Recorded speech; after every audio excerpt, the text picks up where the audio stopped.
Liquor scam ఇక climax కి చేరినట్టేనా? నిన్నగాక మొన్న విజయసాయిరెడ్డికి ఈడీ నోటీసులు ఇచ్చారు. మరి ఇప్పుడు చూసుకున్నట్లయితే ఎంపీ మిథున్ రెడ్డికి కూడా నోటీసులు ఇవ్వడం మరి క్లైమాక్స్ కి చేరినటువంటి సంకేతాలు వచ్చినట్టేనా? తెలుసుకునే ప్రయత్నం చేద్దాం. దీన్ని విశ్లేషించడానికి మనతో పాటుగా ఉన్నారు సీనియర్ జర్నలిస్ట్ సత్యమూర్తి గారు.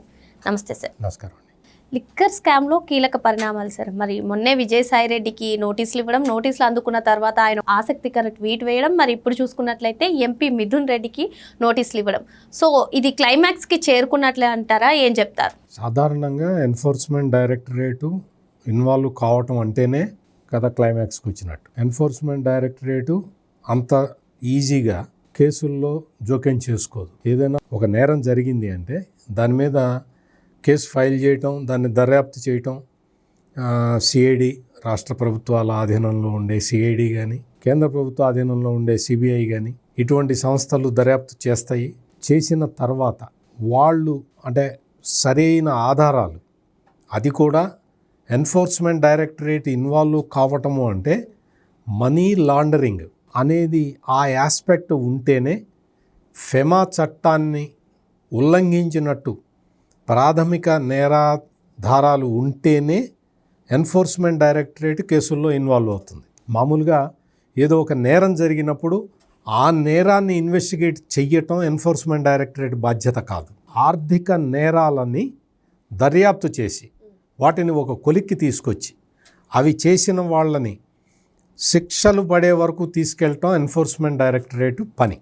ఎన్ఫోర్స్మెంట్ డైరెక్టరేటు ఆర్థిక నేరాలకి సంబంధించిన కేసుల్ని ఇన్వెస్టిగేట్ చేయటంలో వేగంగానే జరుగుతున్న కన్విక్షన్ రేట్లు కొంచెం తక్కువ ఉన్నమాట వాస్తవం. దాన్ని కూడా సరిచేసుకోవటానికి ఎన్ఫోర్స్మెంట్ డైరెక్టరేట్ రకరకాల ప్రయోగాలు చేస్తూ ఉన్నది. చాలామంది అనుకున్నట్టు ఈ మనీ లాండరింగ్ కేసుల్ని రుజువు చేయటం అంత తేలికైన పనేం కాదు. అందులోనూ కరడుగట్టిన నేరస్తులు అంటే ఒకానొక సందర్భంలో సుప్రీంకోర్టు కూడా చెప్పింది, ఈ వైట్ కాలర్డ్ క్రిమినల్స్ ఉగ్రవాదుల కన్నా ప్రమాదం అని. అంటే భారతదేశ ఆర్థిక వ్యవస్థ మొత్తాన్ని తీసుకెళ్ళి కొల్లబొడిచే పనులు ఇవన్నీ కూడా. మనీ లాండరింగ్, అక్రమంగా డబ్బులు తీసుకెళ్ళటం, డబ్బులు తెచ్చుకోవటం అనేది, ఆ మనీ లాండరింగ్ అనేది భారత ఆర్థిక వ్యవస్థకే వెన్నుపోటు లాంటిది. అటువంటి భయంకరమైన నేరాలు చేసే వీళ్ళు మామూలు మనుషులు కాదు. ఎవరో ఒక మనిషిని కత్తితో పొడవటం, లేకపోతే ఏదో ఒక చిన్న నేరం చేయటం ఇటువంటిది కాదు. ఇది పెద్ద వ్యవస్థ ఉండాలి వాడికి. ఇంత పెద్ద నేరం చేయాలి అంటే అంత పెద్ద వ్యవస్థని పెట్టుకున్న వ్యక్తి ఎన్ని రకాల జాగ్రత్తలు తీసుకుంటాడు. అటువంటి కేసుల్ని ఛేదించాలి. ఇది అంత ఆషమాషి వ్యవహారం కాదు. జగన్మోహన్ రెడ్డి ముఖ్యమంత్రిగా ఉన్న సమయంలో ఆంధ్రప్రదేశ్లో జరిగిన మద్యం కుంభకోణం అనేది దేశానికి స్వాతంత్రం వచ్చిన తర్వాత జరిగిన అతిపెద్ద కుంభకోణం. మామూలుగా ఇప్పటి వరకు 3,500 కోట్ల రూపాయలు అక్రమంగా తరలించి దుబాయ్లో అక్కడ ఇక్కడ పెట్టుబడులు పెట్టారు అనేది అది ఒక ఫిగర్. ఇది ఒకవైపు నుంచి వచ్చిన డబ్బులు మాత్రమే. ఇవి డిస్టిలరీలకి, బ్రూవరీలకి ఆర్డర్లు ఇవ్వటం వల్ల వాళ్ళు ఇచ్చిన ముడుపులు తీసుకున్న డబ్బులు ఈ 3,500. ఇవి కాకుండా మద్యం అమ్మకాలన్నీ కూడా నేరుగా క్యాష్ ట్రాన్సాక్షన్స్ చేయటం వల్ల ఆ క్యాష్ ట్రాన్సాక్షన్స్ కూడా దాదాపుగా 1,00,000 కోట్ల రూపాయల క్యాష్ ట్రాన్సాక్షన్స్ జరిగినాయి. 1,00,000 కోట్ల రూపాయల క్యాష్ ట్రాన్సాక్షన్స్ జరగటం అనేది స్వతంత్ర భారతదేశంలో ఇప్పటి వరకు ఎన్నడూ ఏ రాష్ట్రంలో ఎవ్వడూ చేయలేదు. మరి 1,00,000 కోట్ల రూపాయల క్యాష్ ట్రాన్సాక్షన్స్ అంటే నీకు ప్రభుత్వానికి వచ్చింది ఎంత, మధ్యలో కొట్టేసింది ఎంత? ఇట్లా చూసుకున్నా కానీ మొత్తం కూటమి ప్రభుత్వం అధికారంలోకి వచ్చిన తర్వాత శ్వేతపత్రాలని ప్రకటిస్తే కేవలం మద్యం వల్ల రాష్ట్ర ప్రభుత్వానికి జరిగిన నష్టం లెక్కేస్తే 35,000 కోట్ల రూపాయలని ఆనాటికే తేలింది. అంటే 1,00,000 కోట్ల క్యాష్ ట్రాన్సాక్షన్స్లో 35,000 కోట్ల రూపాయలు కొట్టేశారు అని ఆ రోజే తేలింది. మరి ఎంత మనీ లాండరింగ్ జరిగింది, ఎన్ని నోట్లు చేతులు మారినాయి, కట్టలు పట్టుకున్నారు, ఆస్తులు జప్తు చేశారు. ఇన్ని చేసిన తర్వాత ఇప్పుడు ఎన్ఫోర్స్మెంట్ డైరెక్టరేటు ఇన్వాల్వ్ అయ్యింది. అది కూడా విజయసాయిరెడ్డికి, ఎవరైతే ఈ మొత్తం కుంభకోణానికి కింగ్ పిన్, విజయసాయిరెడ్డి ఇంట్లోనే మొదటి నుంచి అగ్రిమెంట్లు జరిగినాయి కాబట్టి విజయసాయిరెడ్డికి నోటీసులు ఇచ్చారు. ఎవరైతే ఈ మనీ హ్యాండ్లింగ్ మొత్తం చేశాడో అతను మిథున్ రెడ్డి. ఈ మిథున్ రెడ్డికి నోటీసులు ఇచ్చారు. వీళ్ళిద్దరికీ ఈ నోటీసులు ఇచ్చారు.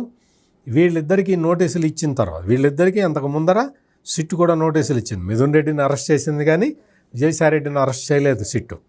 మిథున్ రెడ్డి సిట్టు ఏ ప్రశ్న వేసినా నాకు తెలియదు, నేను మర్చిపోయాను, నాకు గుర్తులేదు అనే చెప్పాడు. ఇప్పుడు ఎన్ఫోర్స్మెంట్ డైరెక్టరేట్ పిలిచింది. వెళ్ళి నాకు తెలియదు, నాకు గుర్తులేదు, నేను మర్చిపోయాను అంటే వాళ్ళు తీసుకొచ్చి మొత్తం డాక్యుమెంట్లన్నీ ముందర పెట్టి క్వశ్చన్లు అడుగుతారు. అందుకని ఈ గజనీ టైపు ఆన్సర్లు ఎన్ఫోర్స్మెంట్ డైరెక్టరేట్ దగ్గర పనిచేసే అవకాశం లేదు, పని చెయ్యవు. ఎన్ఫోర్స్మెంట్ డైరెక్టరేట్ ఎంటర్ అయిందంటేనే వీళ్ళు కరెక్ట్గా సమాధానం చెప్పాలి. సమాధానం చెప్పకపోతే ఏం జరుగుతుంది? సమాధానం చెప్పకపోతే వీడు సమాధానం చెప్పట్లేదు, మా కస్టడీకి ఇవ్వండి అని చెప్పి తీసుకెళ్ళి తిహార్ జైల్లో పెడతారు. నెల్లూరు జైల్లో కాదు, కడప సబ్ జైల్లో కాదు, లేకపోతే రాజమండ్రి సెంట్రల్ జైల్లో కాదు, తీసుకెళ్ళి తిహార్ జైల్లో పెడతారు. తిహార్ జైల్లో ఒక్కసారి ఎంటర్ అయితే మళ్ళీ బయటికి రావడం అనేది కష్టం. ఈ విషయాలన్నీ మీకన్నా నాకన్నా విజయసాయిరెడ్డికి, మిథున్ రెడ్డికి చాలా స్పష్టంగా తెలుసు. ఎందుకంటే ఇద్దరు ఎంపీలుగా పనిచేశారు కాబట్టి, ఢిల్లీ రోజు రెగ్యులర్గా వెళ్ళొస్తుంటారు కాబట్టి, తిహార్ జైలు ఎట్లుంటుందో కూడా వీళ్ళకి తెలుసు. కాబట్టి వీళ్ళు ఖచ్చితంగా ఎన్ఫోర్స్మెంట్ డైరెక్టరేట్ ఏమేం క్వశ్చన్లు అడిగితే ఆ క్వశ్చన్లకి వీళ్ళు చచ్చినట్టు సమాధానాలు చెప్పాలి. చెప్పకపోతే తిహార్, చెప్పినా వెళ్ళాలి, చెప్పకపోయినా తిహార్ జైలుకి వెళ్ళాలి. అంటే లాస్ట్కి బిగ్ బాస్కి కూడా ఉచ్చు బిగుస్తుందంటారు. ఇప్పుడు బిగ్ బాస్ అనేది, బిగ్ బాస్ లేడీనా జంట అనేది విజయసాయిరెడ్డి ట్వీట్ చూస్తే మనకి ఒక డౌట్ వస్తుంది. విజయసాయిరెడ్డి ట్వీట్ పెట్టాడు. ఏం పెట్టాడు? వెనుజులా అధ్యక్షుడికి మొత్తం మంది, మార్బలం, సెక్యూరిటీ ఇంత ఉన్నా కానీ అమెరికా వాళ్ళు వచ్చి అర్ధరాత్రి దిగి వెనుజులా అధ్యక్షుడినే కాకుండా ఆయన భార్యను కూడా తీసుకెళ్లారు అని విజయసాయిరెడ్డి ట్వీట్లో చెప్పటంతో మీకు వచ్చిన డౌటే వైఎస్ఆర్ కాంగ్రెస్ పార్టీలో ఉన్న వాళ్ళందరికీ వస్తూ ఉన్నది. ఇదేంటి, వెనుజులా అధ్యక్షుడి వరకు రాయటం ఓకే, కానీ వెనుజులా అధ్యక్షుడి భార్య గురించి కూడా విజయసాయిరెడ్డి తన ట్వీట్లో పేర్కొనటం అంటే బిగ్ బాస్ లేడీనా జంట అనే డౌట్ తోటి వైసీపీ కార్యకర్తలందరూ ఉన్నారు.